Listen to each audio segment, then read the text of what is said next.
제가 신학대학원을 다닐 때에 성령론에 대하여 배웠습니다.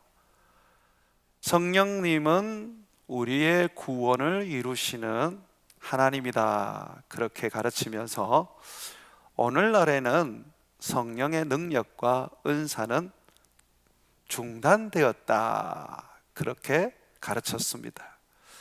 그래서 은사는 의미가 없다, 은사무용론을 우리 신학교에서 하나의 교리로 가지고 있었는데, 저는 그때에 하나님이 주신 은사들을 가지고 있었어요. 중학교 3학년 때 예수님을 만나고 그때의 성령의 은사를 받아서 지금까지 그 은사와 함께 살아가고 있는데, 도저히 학교에서 가르치는 은사무용론, 은사중지론을 받아들일 수가 없었습니다. 그래서 많은 고민들을 했고 그 부분에 대해서 많이 공부도 했었습니다. 그러면서 제 나름대로 내린 결론은 이겁니다. 신학이 중요한 게 아니고 성경이 무엇을 가르치느냐, 우리가 읽고 있는 성경, 하나님의 말씀이지 않습니까? 이 말씀이 무엇을 말하느냐, 이것이 중요하다라는 결론을 내었습니다. 그래서 저는 우리 교단에서 가르치는 은사무용론을 여러분들에게는 가르치고 싶지 않습니다. 그건 하나의 신학에 불과할 뿐이죠. 대신에 성경에 있는 말씀을 여러분들과 함께 나누려고 합니다. 성령을 알면 반드시 성령의 은사에 대해서도 알아야 됩니다. 왜 그러냐면 성령의 은사는 성령님이 나타남의 현상입니다. 성령님이 내게 임하게 되시고 성령님이 우리 가운데 임재하게 되면 반드시 성령의 나타남의 현상이 일어납니다. 그것을 은사라고 합니다. 고린도전서 12장 4절과 7절에 보게 되면 은사는 여러 가지나 성령은 같고 직분은 여러 가지나 주는 같으며 또 사역은 여러 가지나 모든 것을 모든 사람 가운데서 이루시는 하나님은 같으니 각 사람에게 성령을 나타내심은 유익하게 하려 함이라. 이 성령의 은사는 성령이 임하게 되면 나타나는 현상입니다. 이것은 예수를 믿는 모든 사람들, 성령을 받는 모든 사람들에게 유익함을 주기 위한 하나님의 선물입니다. 은사라는 것은 선물이라는 거거든요. 성령이 내게 임하면 은사가 나타납니다. 오순절날 사도들과 예수를 믿는 많은 분들이 마가다락방에서 기도하고 주님의 성령을 기다릴 때에 주님의 약속대로 성령이 그들에게 임하였습니다.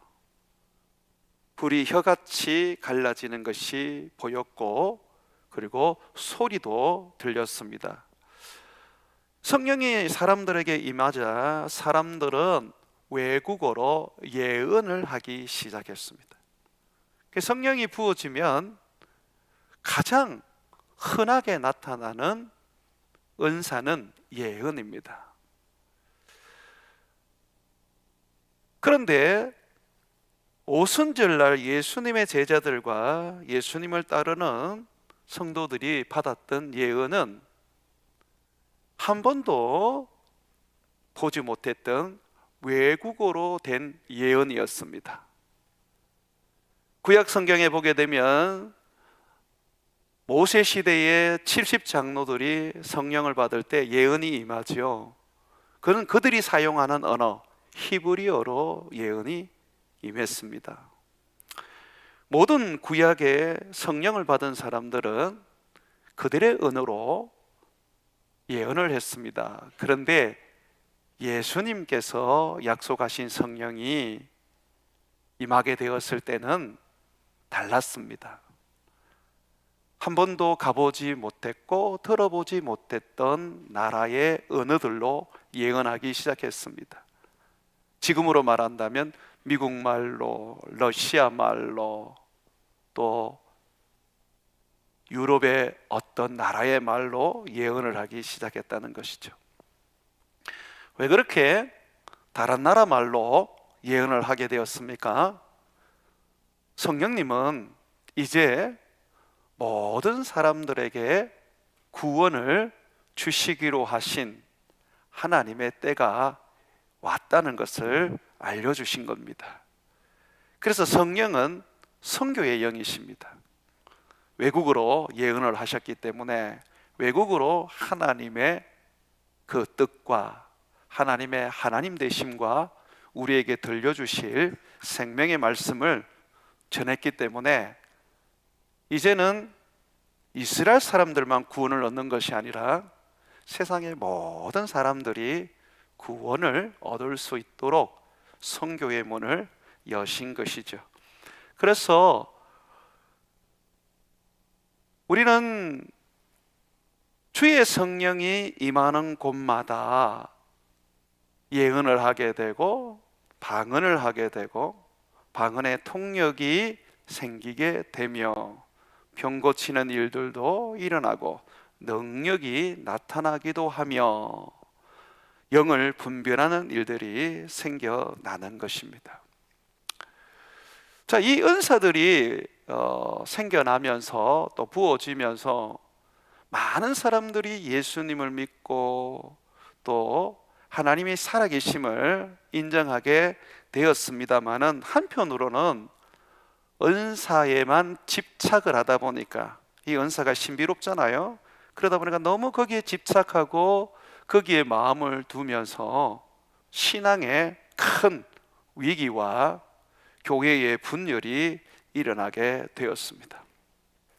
하지만은 여러분, 구더기 무섭다고 장을 안 담글 수는 없지 않습니까? 오늘 본문 말씀에도 우리에게 분명히 얘기하지 않습니까? 내 형제들아, 예언하기를 사모하라, 방언 말하기를 금하지 말라. 너희가 아무리 문제가 된다 하더라도 성령으로 말미암은 이 예언을 사모해야 하고 또 성령으로 말미암아 주어지는 방언을 금해서는 안 된다. 그것은 잘못된 것이라고 말합니다. 그럼 어떻게 해야 되죠? 이 부작용들이 일어나는데, 그래서 오늘 본문 말씀에 이렇게 얘기하죠. 모든 것을 품위 있게 하고 질서 있게 하라. 교회의 덕과 질서 가운데서 행해져야 합니다. 다르게 말하면 은사를 받았다고 마음대로 쓰고 마음대로 활용해서는 안 됩니다. 절제해야 합니다. 예언하는 자는 예언하는 자의 지도를 받아야 합니다. 뿐만 아니라 이 은사는요, 결코 넘어서서는 안 될 것이 있습니다. 그것이 기록된 말씀 성경이에요. 성경은 하나님의 계시를 담아놓은 말씀입니다. 이것은 내가 어떤 은사를 가지고 어떤 예언을 받았다 할지라도 결코 넘어서서는 안 됩니다. 고린도전서 4장 6절에 보게 되면 형제들아, 내가 너희를 위하여 이 일에 나와 아볼로를 들어서 본을 보였으니, 자, 바울과 아볼로라는 사역자가 이 일에 있어서 본을 보였다는 겁니다. 어떤 본을 보였냐?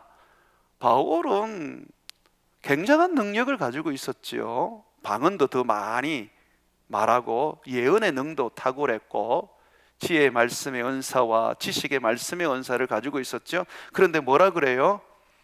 나는 너희들에게 이 은사에 대해서 본을 보였다라고 합니다. 자, 그게 뭔지 보겠습니다.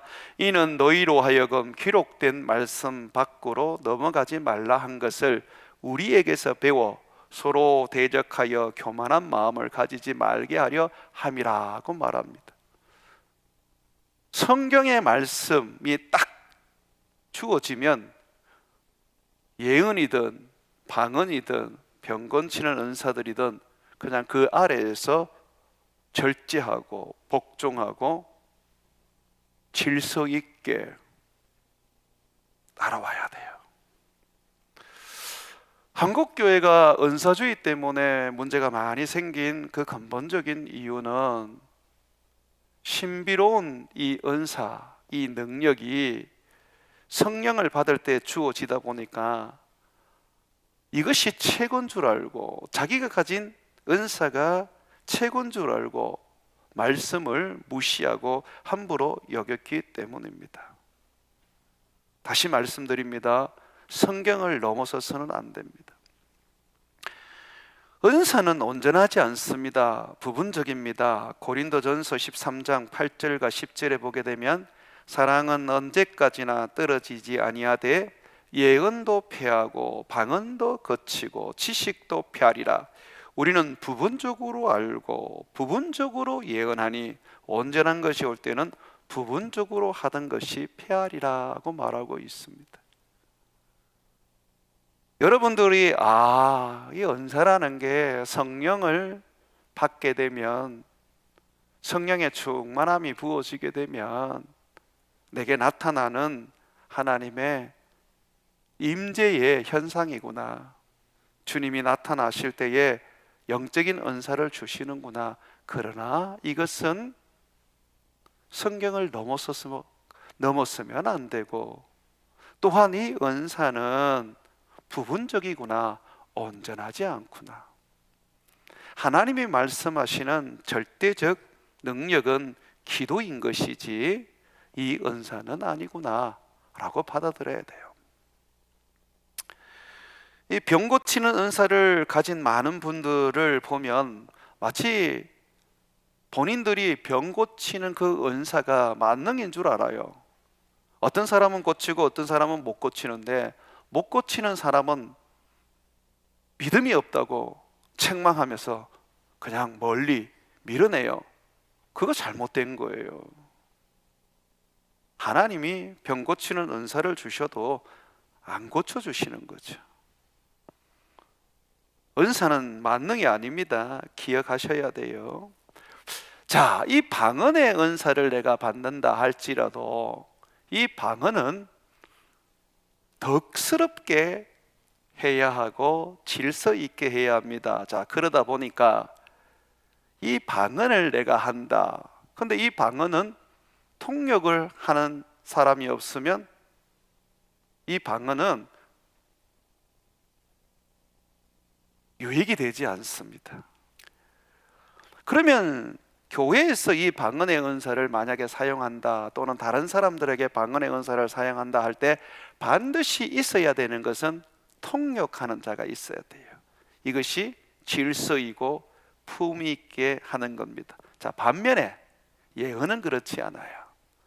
예언은 누구든지 다 알아먹는 말이기 때문에 예언은 언제든지 할 수가 있습니다. 그러나 이 예언조차도 제약이 따릅니다. 영분별하는 은사가 있는 사람이 없을 때는 하면 안 돼요. 방언도 마찬가지고 예언도 마찬가지고, 이 은사는요, 교회에 덕을 끼치고 하나님의 그 영광과 하나님의 그 은혜와 능력을 드러내는 것이기 때문에 질서가 없으면, 품위가 없으면 안 됩니다. 바울은 우리가 은사를 가져도 덕과 질서를 가져야 하고 절제해야 되고, 통역하는 사람이 없으면 방언을 교회 안에서는 하지 말고 혼자 기도할 때에 하나님께 하고, 예언하는 사람도 영분별할 수 있는 사람이 없으면 하지 마라 라고 하는 이유는, 하나님은 화평의 하나님이시기 때문입니다. 그래서 바울이 어떻게 얘기합니까? 방언하는 자가 있느냐? 그는 더 큰 은사를 사모해라. 방언 통역하기를 원해라. 은사는 절제시키는 것이 필요합니다마는, 그러나 아름답게 잘 활용하고 하나님의 영광을 드러내고 사람들을 섬기며 사람들을 구원할 수 있는 하나님의 선물로 사용할 수 있도록 하는 것도 중요합니다. 그러려면 교회 안에서는 풍성한 은사가 나타나고 그것이 덕스럽고 지혜롭고 사람을 살리는 데 사용되어야 합니다. 여러분들은 어떤 은사를 받으셨습니까? 지금 제가 방언과 예언에 대해서 얘기를 했지만 사실 은사는 이것만 있는 건 아닙니다. 고린도전서 12장 8절과 10절에 보게 되면 9가지 고린도 교회에 말씀해 주시는 은사가 등장합니다.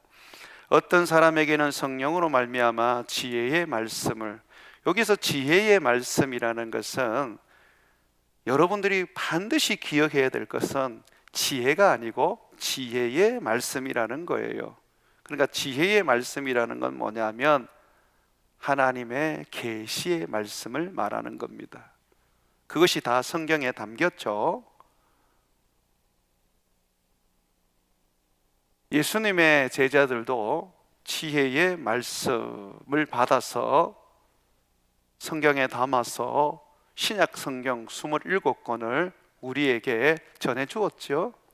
자, 지혜의 말씀은 계시의 말씀을 말하는 겁니다. 이거는 이미 성경에 다 담겼기 때문에 이 은사는 지금 나타나지 않습니다. 제가 조금 전 얘기했죠. 온전한 것이 오면 부분적으로 하던 것이 어떻게 된다 그랬어요? 폐하여진다 그랬죠. 온전한 것이 뭐냐? 계시가 다 성경에 담겼습니다. 66권에 담겼어요. 그래서 지혜의 말씀의 은사는 성경이 기록되면서 끝이 났습니다. 자, 두 번째 은사, 어떤 사람에게는 같은 성령을 따라 지식의 말씀을, 여기도 중요한 것은 지식이 아니에요. 지식의 말씀. 이 지식의 말씀이라는 것은 기록된 66권의 성경을 풀어서 가르치는 은사입니다. 이게 무슨 뜻일까? 이게 어떤 의미일까? 주님이 이사야 선지자를 통하여 하신 이 말씀은 누구를 말하는 것일까? 라고 할 때에 지식의 말씀이 있는 사람이 이 말씀을 풀어서 가르칩니다. 이디오피아의 국고를 맡았던 한 관리가 예루살렘에 와서 예배를 드리고 자기 나라로 내려갈 때에 이사야에 있는 성경을 읽었는데 도저히 이해가 안 되는 거예요. 이 누구를 위한 말일까? 이 사람은 뭘 말하는 것일까? 읽고 읽어도 이해가 안 되는 거예요. 그때에 성령님께서 빌립 집사를, 사마리아에서 교회를 개척하고 사역하고 있던 이 빌립 집사를 들어서 이 이디오피아의 관리를 만나게 합니다. 그리고 그 사람이 읽는 그 이사야의 말씀을 깨우쳐 줍니다. 이 이디오피아의 관리는 빌립을 통하여 말씀을 깨닫고 예수님을 영접하고 세례를 받게 됩니다. 자, 이때에 빌립 집사가 사용한 은사가 지식의 말씀의 은사입니다.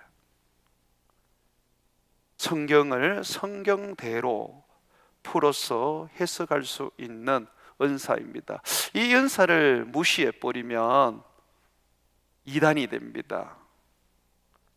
베드로 후서 3장에 보게 되면 적지 않는 사람들이 바울이 받은 이 계시의 말씀을 편지에 적어서 보내었는데 자기 마음대로 해석을 하다가 멸망의 길로 들어갔다고 베드로는 말해주고 있습니다. 그래서 이 성경의 말씀을 어떻게 이해하고 어떻게 풀어낼 것인가 라고 할 때 그 사람의 지식이 인간의 지식이 되어서는 안 되고 성령님의 지식이어야 하기 때문에 이 지식의 말씀의 은사는 바로 말씀을 풀어내는 은사를 말합니다. 세 번째로, 다른 사람에게는 같은 성령으로 믿음을, 여러분 이 믿음의 은사는 구원받는 믿음을 말하는 것이 아니라 산을 옮겨서 바다에 던져 바다를 메우는 믿음을 말하는 것입니다. 죽은 자를 살릴 수 있는 믿음을 말하는 것입니다. 없는 것을 있게 만드는 믿음을 말하는 것입니다. 믿음은 능치 못할 일이 없다고 그렇게 말하잖아요. 이 믿음, 이게 은사입니다. 네 번째는 어떤 사람에게 한 성령으로 병 고치는 은사를, 어떤 사람에게는 다섯 번째 능력을 행함을, 이 능력을 행함은 눈봉사에 눈을 뜨게 하고 또 말 못하는 사람에게 말을 하게 하는 장애를 고치는 능력 뿐만 아니라 예수님이 행하신 오병이어의 기적 같은 거, 이런 것이 능력을 행하는 은사라고 할 수 있겠습니다. 여섯 번째, 어떤 사람은 예언함을, 자, 이 예언함은 제가 요거를 좀 설명을 하겠습니다. 왜냐하면 이 예언은 성령을 받으면 가장 흔하게 받는 은사고 성령을 받기만 하면 누구나 다 예언을 할 수가 있습니다. 그런데 자기가 그 예언의 은사를 받은 걸 모르는 거죠. 바울은 너희는 누구나 다 한 사람씩 예언을 할 수 있다라고 말했습니다. 그게 무슨 말이에요? 성령을 받으면 예언을 하게 돼요. 예수님은 하나님의 아들입니다. 이게 예언이에요. 우리가 성경의 말씀을 사람들에게 말할 수 있는 것, 하나님에 대하여 전할 수 있는 것, 이것이 예언입니다. 뿐만 아니라 이 예언은 미래에 대한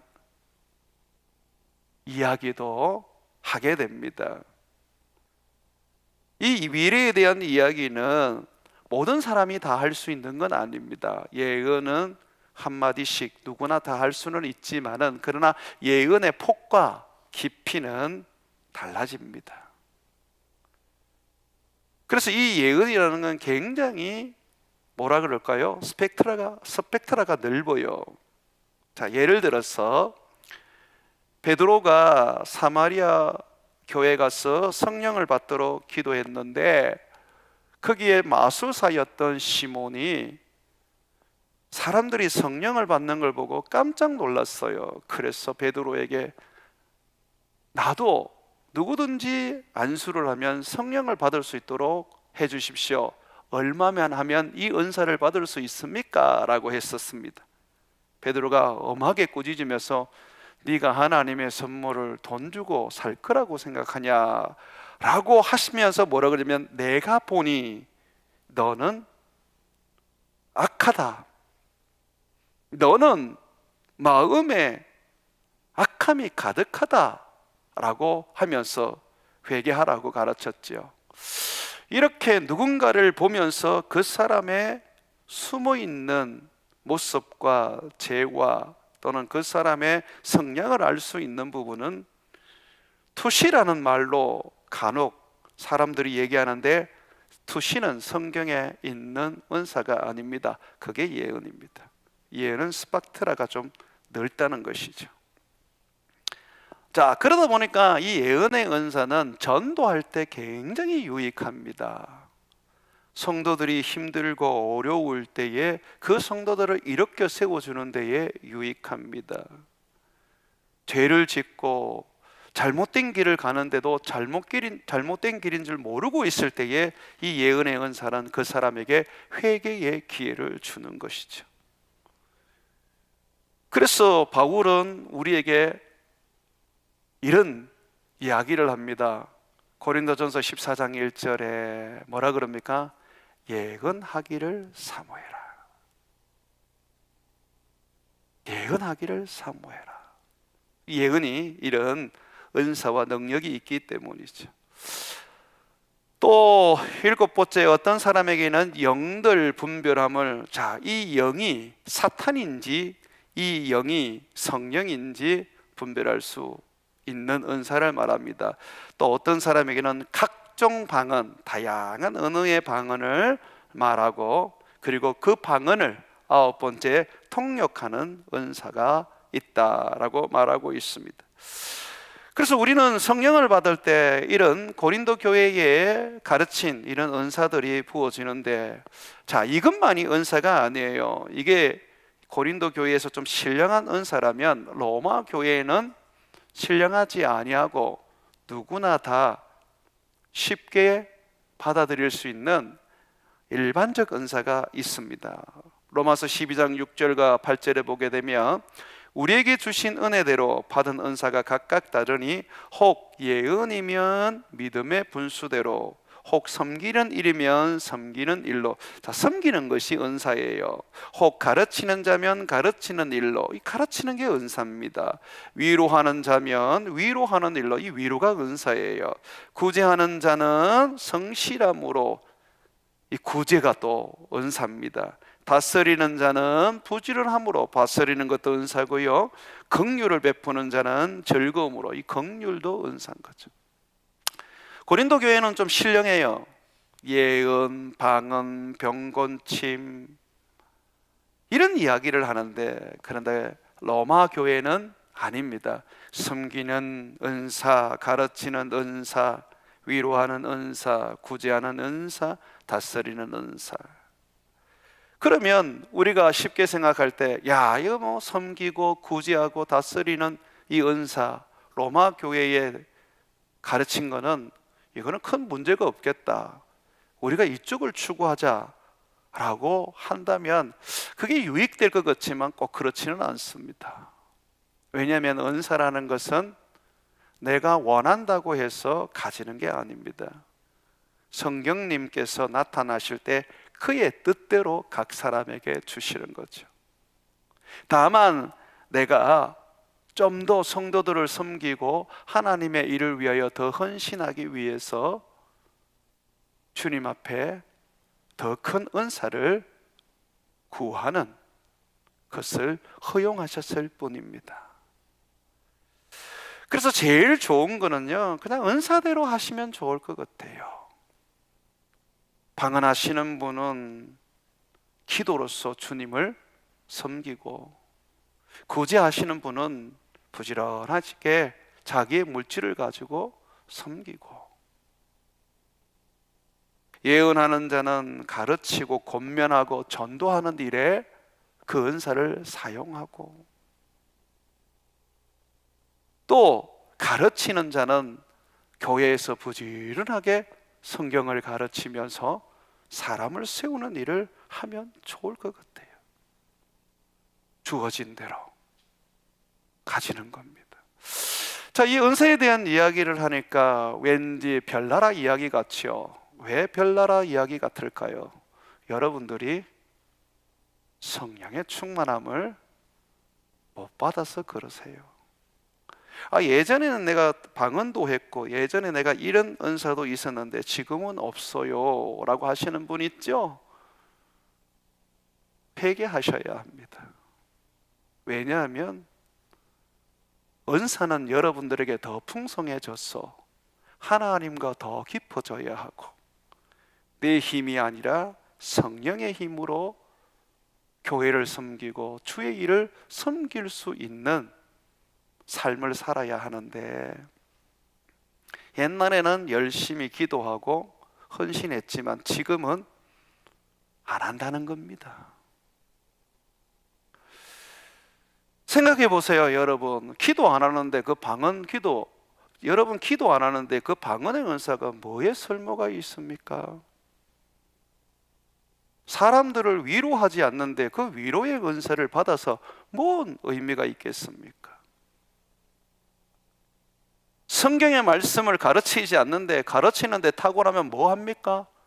다 쓸모가 없지요.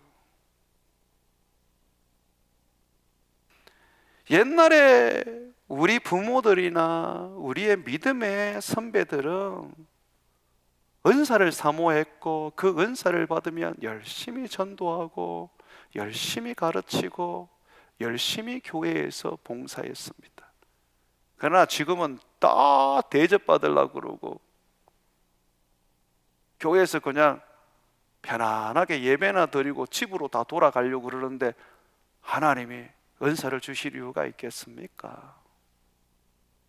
은사가 나타나지 않는다는 것은 결국은 성령의 부어주심이 없다고 우리가 생각할 수 있는 거예요.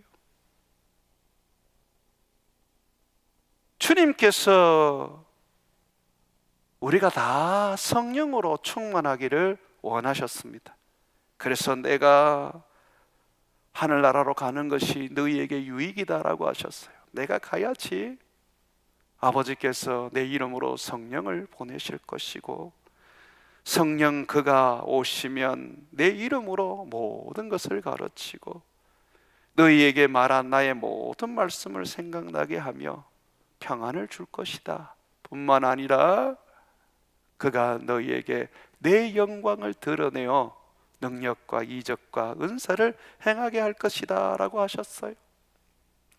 너희는 나보다 더 큰 일을 할 수 있다 라고 하셨어요. 근데 실질적으로 우리가 그렇게 살지 않으니까 필요가 없는 거예요. 기도하는 사람에게는요, 이 방언이 굉장히 유익합니다. 방언으로 기도할 때는요, 사탄이 쉽게 떠나갑니다. 정결함과 깨끗함과 하나님이 주시는 한량없는 은혜를 우리가 입을 수 있습니다. 사실 이 방언으로 기도하는 것은 시간을 따로 내어야 하고 장소를 따로 정하지 않으면 어려워요. 혼자서 교회에 나와서 조용하게 방언하지 않으면 방언 못 합니다. 여러분이 거실에서 하시겠어요? 여러분들의 회사에서 하시겠어요? 안 하는 거예요. 그러니 방언의 은사를 받아도 무용지물이죠. 주님은 우리가 우리 주님을 기도로 섬기기를 원하는데 기도를 안 하니 그 방언이 있어도 필요 없고 줘도 사용할 수 없는 겁니다.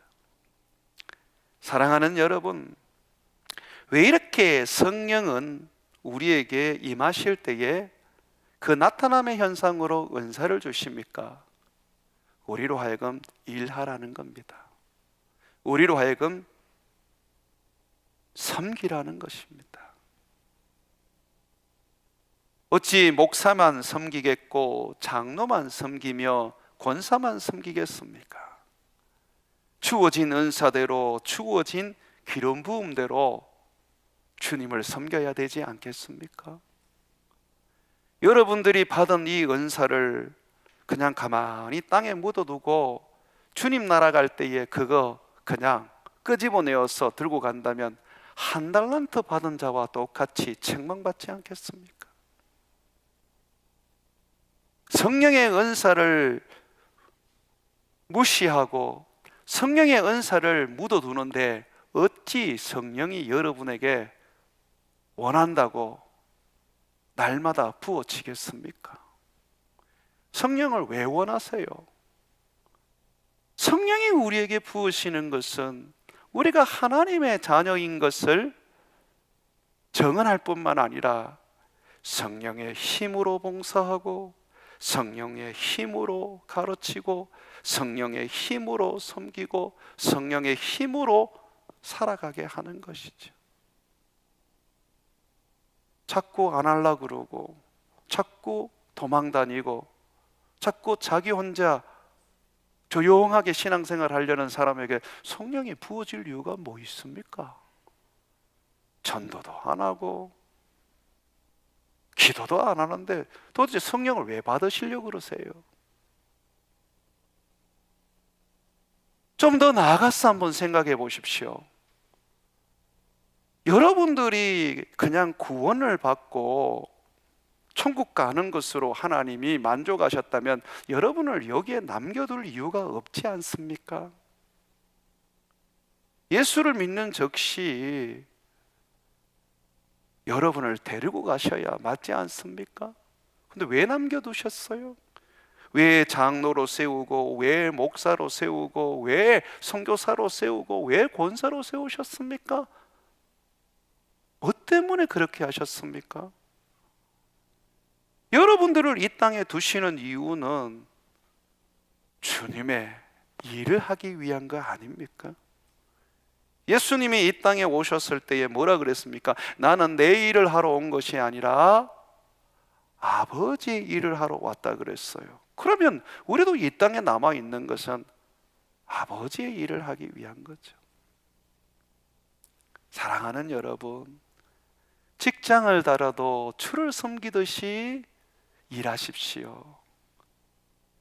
불신 동료나 상관을 만나도 주를 대하듯이 사랑하고 섬기십시오. 그것이 여러분에게 은사를 주시고 능력을 주시고 성령을 주신 이유입니다. 사랑하는 여러분, 썩어질 것에 목매어서 그거 바라보고 살다가 함께 썩지 마시고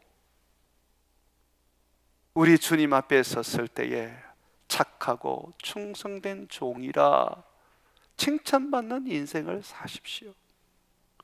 그런 인생을 살기 위해서는 성령을 받아야지요. 성령이 임할 때에 그 성령의 나타남의 현상, 은사가 부어지면 그 은사를 힘입어서 우리가 주를 섬기고 교회를 섬기고 땅끝까지 복음을 전하면 됩니다. 예수님이 우리를 고아와 같이 버려두지 않고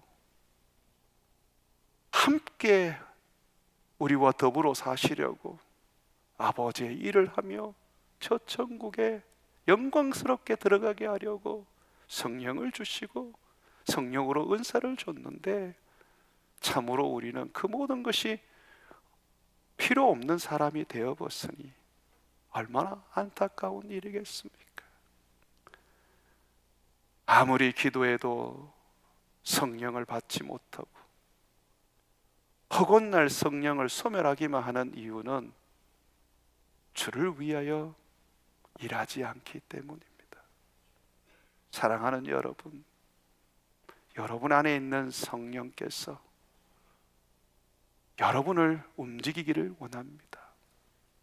여러분을 들어 사용하여 하나님의 충성된 일꾼 삼기를 원하십니다.